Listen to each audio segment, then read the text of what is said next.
Sir. Now, from the Signature Bank Studios, this is Chicago's Morning Answer with Dan Proft and Amy Jacobson. If you're looking for the latest news, insight into what it means, and the sharpest opinion, there's only one station in Chicago where you can turn, and it's this one. We're AM 560, The Answer. Top of the morning, Dan and Amy. Nikki Haley said it's now a two-person race. Ron DeSantis said he got his ticket punched out of Iowa, so he'll marshal on, it would appear. Here's what Newt Gingrich said about yesterday's victory in Iowa by former President Trump, lapping the field as he did. Quick points. One, this is the people's victory. Despite every media, despite every lawsuit, despite every effort to destroy Trump, the people of Iowa have stood up and said, no, he is our candidate. Number two, he's the nominee. Get over it. He is the nominee. He's going to win the nomination. The news media doesn't want to say that because they need to somehow hype. Please watch us while we go through this charade. There is no candidacy for number two. There is no number two. There are irrelevancies. You get to be the leading irrelevant or the second irrelevant or the third irrelevant, but nobody's going to be number two because he's going to dominate totally if you look at the country at large, where he's at like 62 or 64% approval. So who's right? Let's put that question to our friend, former Wisconsin Governor Scott Walker, now the president and CEO of Young America's Foundation. Also, of course, former presidential candidate in 2016. Governor Walker, thanks for joining us again. Appreciate it. Good morning. Good to be with you. So, two-person race between Haley and Trump, still a three-person race? DeSantis pushing forward, or Gingrich has it sussed out pretty clearly? As usual, the former speaker's on the money. I wrote about this last week and said Trump was going to win with over 50%. DeSantis would be his last stand because he put almost all of his effort and focus on this. His super PAC spent millions. If he couldn't produce at least a close second in Iowa, he's done. The real question, even through yesterday, was whether or not Nikki Haley would sneak past him.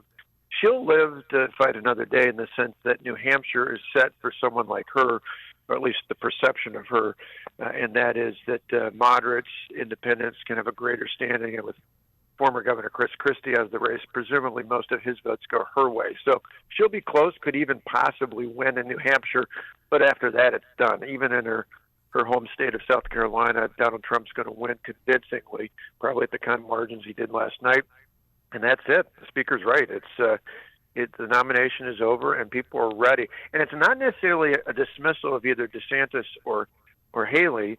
I think most Republican voters think Ron DeSantis did a good job as governor.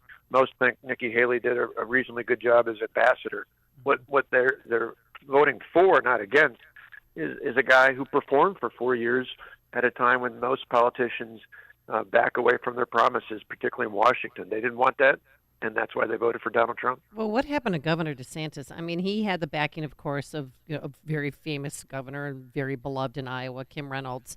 And they went to 99 counties, and they also knocked on 812,000 doors. But yet he only got 23,420 votes. Yeah, I think you're right. In a normal, if Donald Trump's not in this race, DeSantis wins, that clock is probably going away. But unfortunately, if you liked Ron DeSantis, you probably liked Donald Trump's policies. If not his demeanor, you at least liked his policies. And I can't stress enough, you guys know we're Midwesterners.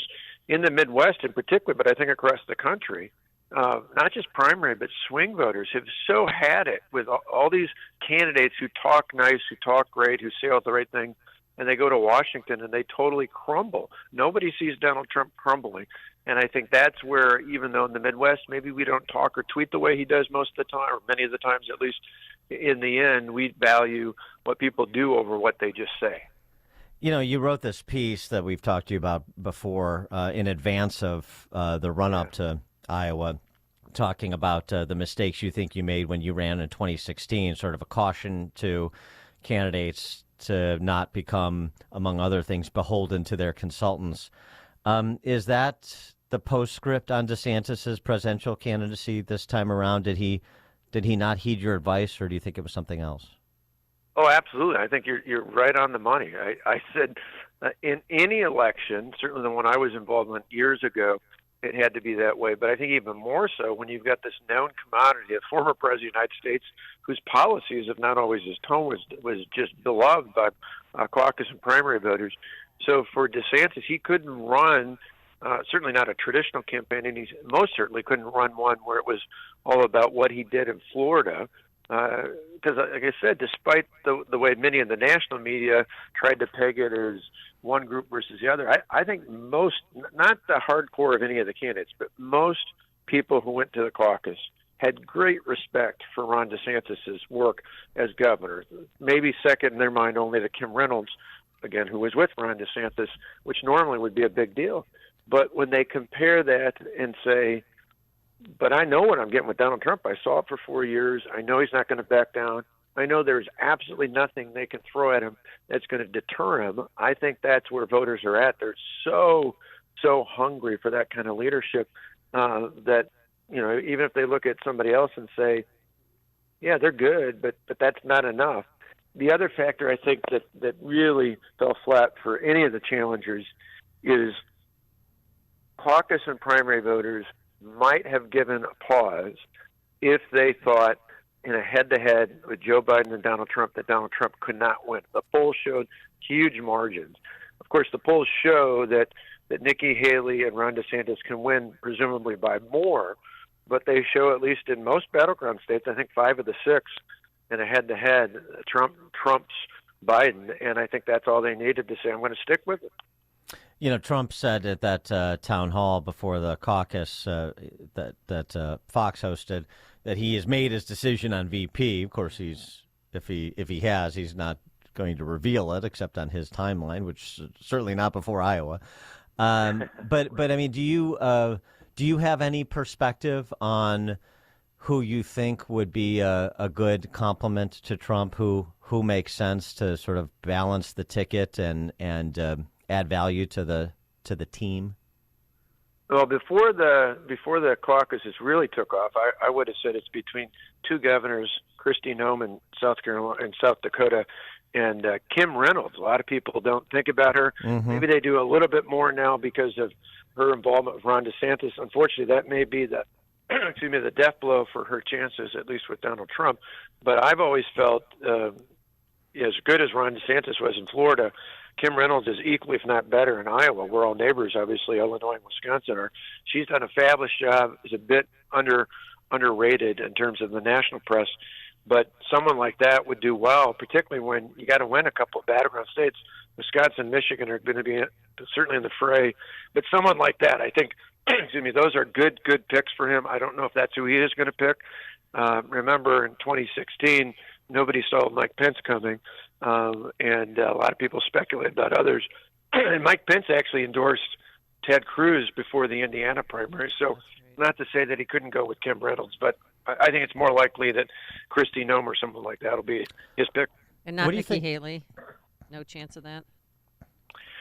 I think just the way the last month or so has been built up, it makes it really tough, not just for the former president, but for so many of his backers and that would make, politically, it would make logical sense. I mean, Ronald Reagan put George Herbert Walker Bush on. George Bush was someone who ran against him, who actually won Iowa, and then he redeemed himself in New Hampshire and won after that.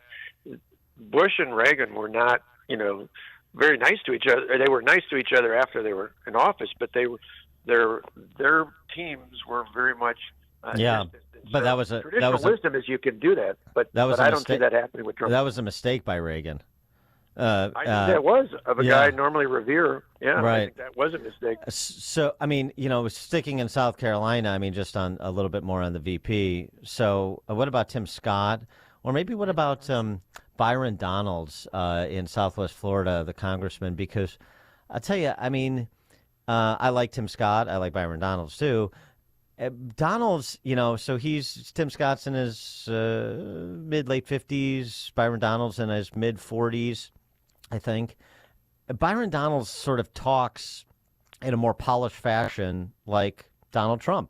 I mean, he just lays it out. I mean, like the other day when he said about the House and the situation with this budget deal, given what's happening at the border, that this place is a joke, which is where a lot of the American people are.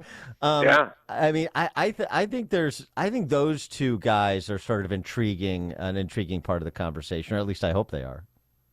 Oh, I think you're right. Absolutely. Both of them, Senator Scott and Byron Downer. In fact, Byron actually started speaking for us even before he became member of Congress. They're really popular events for Young America's Foundation with college and high school and now middle school kids. So I think you're right. I think they'd be intriguing. They would shake things up. They would certainly open up not only amongst black voters, but I think Americans in general would be impressed and intrigued by that.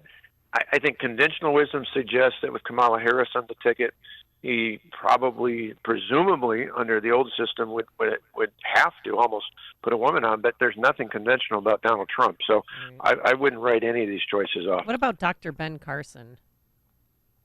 Oh, I think, and Ben's a good example, as has Byron Downer, of people who've gone out and aggressively campaigned with the president. He likes that. I don't think it should be lost on the big to-do that Governor Kristi Noem did in South Dakota when she endorsed the president earlier this last year. I think all those things certainly show up on the radar. But again, who knows? Mike Pence, it was a very weak endorsement of Ted Cruz back in 2016. So he didn't beat up Donald Trump. He actually, I remember at the time, actually said more nice things about Donald Trump than he said about Ted Cruz, but he officially endorsed Ted Cruz. So it's possible he could pick someone who was with one of the other candidates. But even there, in that instance, I remember the then candidate Trump actually made a note of saying just what I said, which was, yeah, he endorsed Ted Cruz, but he really liked me. He knew I was the right guy. He knew my business background would make a difference. I think it's tougher probably for Kim Reynolds now just because of how far out she was with DeSantis. But again, it's anybody's guess, and it could be somebody none of us are talking about right now, which would not be unlike our former president. Just talking about battleground states, since the state of cheese and Jordan Love, from which you hail, as one of them. I was very generous not bringing it up. No, it's all right. No, we want you to do well. I'm a fan of Jordan Love too. I think he's fantastic. All we need is love. Yes, but so there's something interesting going on that people haven't taken notice of, I don't think, because there's so much focus understandably, on the border and on inflation.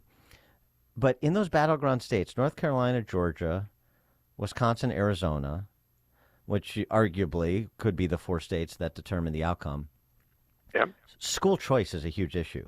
In every one of those states, school choice is a big issue. Tony Evers and the Democrats in Wisconsin have gotten back down on going after school choice. Katie Hobbs is not gotten back down, and she may have just kicked a hornet's nest.